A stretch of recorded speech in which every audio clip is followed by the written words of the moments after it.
నమస్కారం అండి, నేను doctor Sudhakar, interventional pain physician from Epione pain management centre. మీకు నడుము నొప్పులు ఉన్నాయి, బ్యాక్ పెయిన్ ఉంది, పొద్దున్న లేచినా నడిచినా ముందు కొంగినా బ్యాక్ పెయిన్ రావడం మొదలుపెట్టింది. మీరు వెళ్ళారు, డాక్టర్ గారు ఎంఆర్ఐ అన్నారు, ఎంఆర్ఐ తీసాక దాంట్లో డిస్క్ ప్రొలాప్స్ ఉంది. డిస్క్ ప్రొలాప్స్ అనగానే వెంటనే భయపడాలా అంటే నో, అంత వెంటనే భయపడాల్సిన. సో ఈ డిస్క్ ప్రొలాప్స్ చూడంగానే చాలా మంది ఏంటంటే అబ్సల్యూట్ బెడ్ రెస్ట్, తర్వాత ఒక బెల్ట్, ఒక బ్యాక్ బెల్ట్ తీసుకోవడము, బ్యాక్ బెల్ట్ కంటిన్యూస్ గా వేసుకోవడము, అండ్ దెన్ కంటిన్యూస్ గా బెడ్ రెస్ట్ తీసుకోవడము. సో ఇవన్నీ అవగాహన లేక చేసే తప్పుడు పనులు. సో ఎప్పుడైతే ఇలా డిస్క్ ప్రొలాప్స్, డిస్క్ బల్జ్ ఉందనగానే వెంటనే భయపడాల్సిన అవసరం లేదు.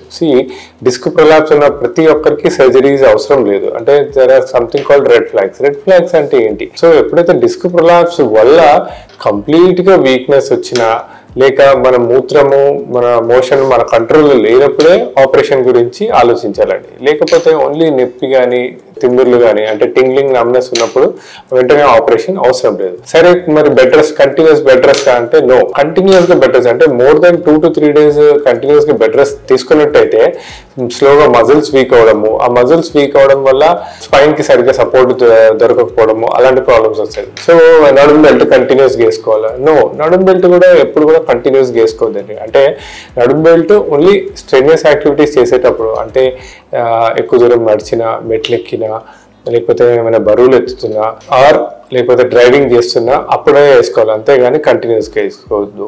సో ఇలా డిస్క్ ప్రొలాప్స్ అనగానే భయపడాల్సిన అవసరం లేదు. ఫస్ట్ థింగ్, కొద్దిగా లైఫ్ స్టైల్ మోడిఫికేషన్ చేసుకోవడం, అంటే మనం కూర్చుండే విధానం నుంచి ప్రాపర్ ఎర్గానమిక్స్ మెయింటైన్ చేసుకోవడము. రెండవది, హెవీ వెయిట్స్ లిఫ్ట్ చేయకుండా ఉండటము. దెన్ మోడరేట్ ఎక్సర్సైజ్ చేసుకోవడము.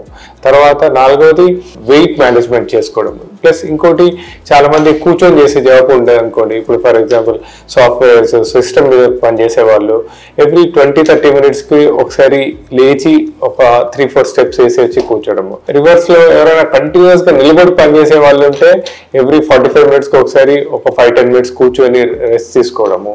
ఇంకో నాలుగోది, ఎక్సర్సైజెస్. జిమ్ కి వెళ్ళినప్పుడు ప్రాపర్ ట్రైనర్ హెల్ప్ తీసుకోవడము. ఫస్ట్ థింగ్, కొద్దిగా వార్మప్ చేసుకోవడము, కొద్దిగా మజిల్ స్ట్రెచింగ్ చేసుకోవడము. Finally weight management. Weight management is important. అంటే డిస్క్ ప్రొలాప్స్ ఉన్నప్పుడు వెయిట్ కొద్దిగా తగ్గించుకొని చుట్టుపక్కల ఉన్న మజిల్ స్ట్రెంథనింగ్ ఎక్సర్సైజ్ చేసుకోవడం, అంటే core muscle strengthening or paraspinal muscle strengthening exercise చేసుకోవడం. సో డిస్క్ ప్రొలాప్స్ అనగానే భయపడిన అవసరం లేదు.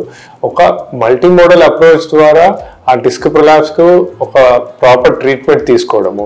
ఒకవేళ ఇవన్నీ చేసినా కూడా నొప్పి తగ్గనప్పుడు మాలాంటి పెయిన్ మేనేజ్మెంట్ సెంటర్స్ లో టార్గెటెడ్ నర్వ్ రూట్ ఇంజెక్షన్స్, అంటే ఒక డే కేర్ ప్రొసీజర్స్, అంటే చిన్న చిన్న ఇంజెక్షన్ పద్ధతుల ద్వారానే ఆ పెయిన్ ని తగ్గించడము, తర్వాత డిస్క్ మళ్ళా రీమోడలింగ్ అవడానికి ఏం ఎక్సర్సైజ్ చేయాలో అవన్నీ చెప్పడం ద్వారా, ఒక మల్టీ మోడల్ అప్రోచ్ ద్వారా ఇట్లాంటి ప్రాబ్లమ్స్ సఫర్ అయ్యే వాళ్ళకి ఒక దీర్ఘకాలిక పరిష్కారం మా ఎపియాన్ పెయిన్ మేనేజ్మెంట్ సెంటర్స్ లో అవైలబుల్ ఉంటుంది.